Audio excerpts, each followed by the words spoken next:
So the big question is this: how are those in the self-storage industry like us going to be successful in today's market? That's the question, and this show will give you the answers. My name is Jim Ross, and welcome to the Self-Storage Show.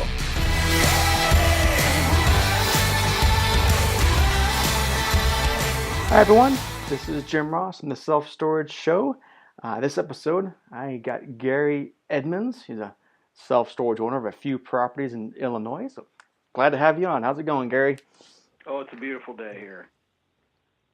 Perfect. I wish it was beautiful here. And we're getting ready for winter in my area, so it's like I'm about ready to start complaining for the next 6 months for winter. So that's how it goes in my area.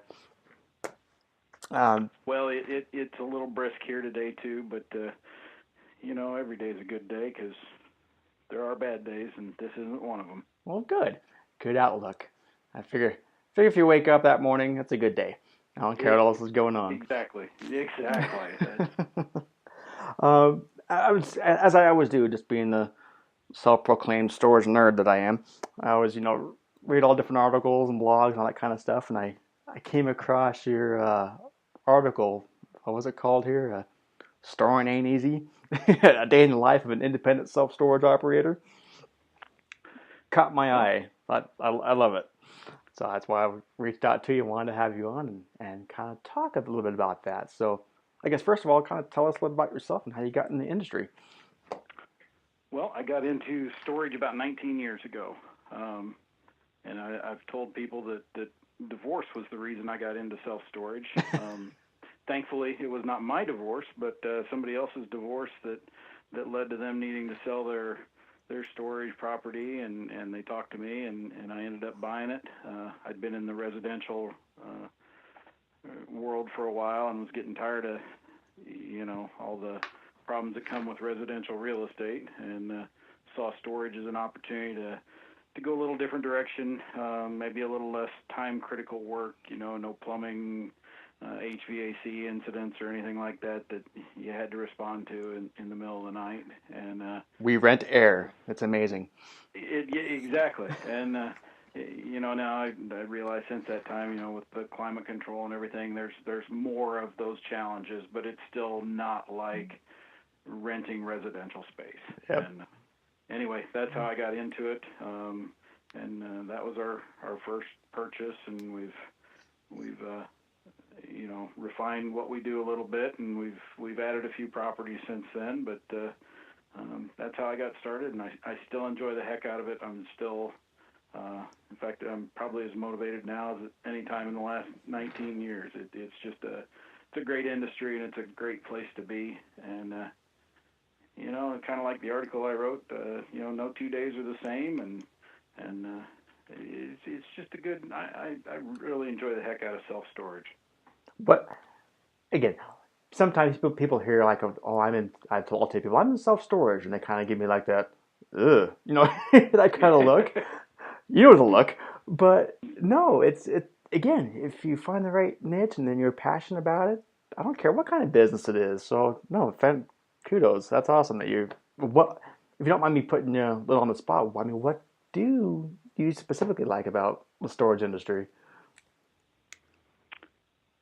A lot of freedom and flexibility with the way we do it. Yeah. It's not a 9 to 5. I don't punch a time clock early. Well, actually, I get started pretty early, but I'm not rooted into a certain time of day, and I don't have that mindset of, okay, I got to go to work now. I got to start my job. I work on storage 7 days a week, but some days for an hour and some days for 12, and it offers a lot of variety. It's very seldom does it present something that keeps you from doing something else. Like, I can't go do this, I can't go do that because I've got to work. I've got to do my storage work. Yeah. A lot of flexibility. There's very little that's time critical, as we mentioned earlier. There's no plumbing gushing or anything that you've got to drop everything and go do. And I won't say that the money isn't enjoyable too, but it's just a pretty good lifestyle. Oh, totally. And again, with me, like I'm, third party management. I'm so used to owners that again, they're hands off. They want their distribution check and thank you very much, and they got other things going on. You're much more. I mean, you wear a lot of hats, owner and manager and everything else it takes to kind of run a property. So I would love to have you kind of give you a little more perspective on kind of this day to day and what the you know average crap that goes on with a manager has to deal with. Well, and it just it depends on your facilities. Yeah. We've got one business that we've got an office with full time staff and full time maintenance people, and I don't have to worry about that one as much. And we've got another property that we've got almost nobody, and it's basically me and a call center that take care of 400 units. And we've got a variety of different ways that we're trying to run things, and I don't know that any way is right or wrong. You just got to find something that works and keep trying to refine it. Um, And you know, there, I'm always curious about that since you brought it up, where you have like one site and perfect analogy because you have two sites, one that is fully manned and has a staff, and one site that's being more I don't know like skeleton crew, I guess, more of a unmanned type of facility. It sounds like. Do you like a kiosk, or do you run it by appointment? How do you run that site? no, it is kiosk and call center almost solely, and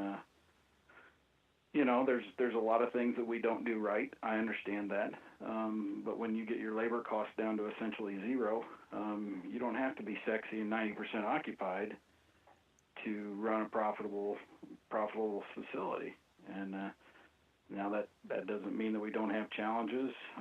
Anytime you're relying on technology like a kiosk or call center, there are challenges, but Sure. the kiosk has never called me 5 minutes before we were set to open and said he wasn't going to be in that day. Um, Yep. so I mean, it's not the other route is perfect either. But it's not for everybody because if you're driven to run a perfect facility, doing an unmanned one is not going to do it. You're going to have some issues. You're going to have a few clients that aren't happy because they want the personal touch, and that's fine. That's just a part of running the business. Yeah. I McDonald's doesn't sell prime rib, and you don't go to McDonald's expecting to get prime rib. And if you're able to offer a storage unit at a little lesser price because you're not having to have a payroll, then people, your clients most of the time understand that if they're going to pay a little less, they may get a little less. Yeah, that's kind of give and take. I'm curious. Did you start off that site off that way, or did you wait until you got a certain occupancy and then kind of scale back? No, that was the intention when we bought the facility. We intended all along to run it unmanned. Um, Previously, they'd had a part-time person that just kind of roamed around and answered a phone when it rang. But we thought we could do it with that location and the way it was set up. We were confident we could do it unmanned, and we are. It's been a Nice. number of years now, and it is working. Yeah, I get that question a lot, and you kind of hit the nail on the head. Is it really depends on the location? You have to. Each location is a little bit different. It's like each of your kids is a little bit different. You got to treat treat some a little bit different than others. So Mm-hmm. sometimes it's not a Mm-hmm. perfect fit for everything. Got to play it out. Um, anyway, I'm sitting there going through your day. I love it. There's actually I forget the name of it, but there's actually a book out there of a manager that documented their day in day out for like a year, Mm. and they wrote it like a total ghostwriter because they didn't want to get fired. And it's hilarious because there's this again. I ran units too as a manager, and there's just some stories you can't make up that just happens in a day to day storage manager life. So I would And a lot of those stories you don't want to repeat anyway. true. Yeah, I'm a clean podcast, so I'd probably get a slap for the rated R rating if that happened. I don't want that. Just kind of looking over some things and things that just pop up in a manager's life. And first thing off the top of the list here is like a rental truck that pops up. Um, I'm curious. Do you own your truck, or do you rent it out to like a U-Haul type of thing, or how do you run your trucks? No, at our facility with the staffed office, we are a U-Haul dealer. Um, so we rent their vehicles. Now, again, and so like not to put you on the spot, but again, I use U-Haul as well. Did you find that being as more of just a value to your customers that you have that there rather than having to actually drive rentals? What's your kind of thoughts on it? Yeah, we we've looked at it for several different ways, and we don't see it driving storage rental at all. But it's people coming through the door, so maybe Yeah, next time they need us, or certainly our retail sales are very good because of the moving truck. But it utilizes our team better down there. Gives them something to do. Some days it gives them hair to pull out. But it's a nice little add-on at that location.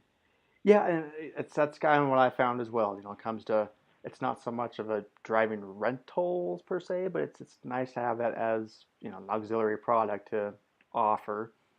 And I've actually had some, not to get all technical and too much in the weeds here, but I've had some sites where we've ran like our local truck and we've used that as a feature of you can have our use, and we actually pay for the rental for 4 hours type of a thing, Mm-hmm. and we've done Mm-hmm. that kind of thing. So again, comes a rental truck, some people get scared away from it, but again, on the certain sides that make sense, no, I'm all for it. It works out. The It's only kind of bad thing is so often that business is at 8 o'clock in the morning.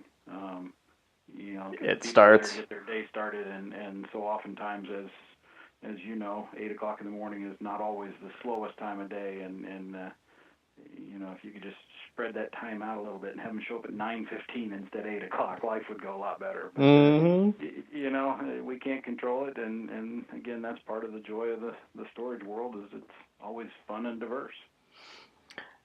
And obviously, you like to keep track of your time. Looking at it here, and make sure your time is ran efficiently.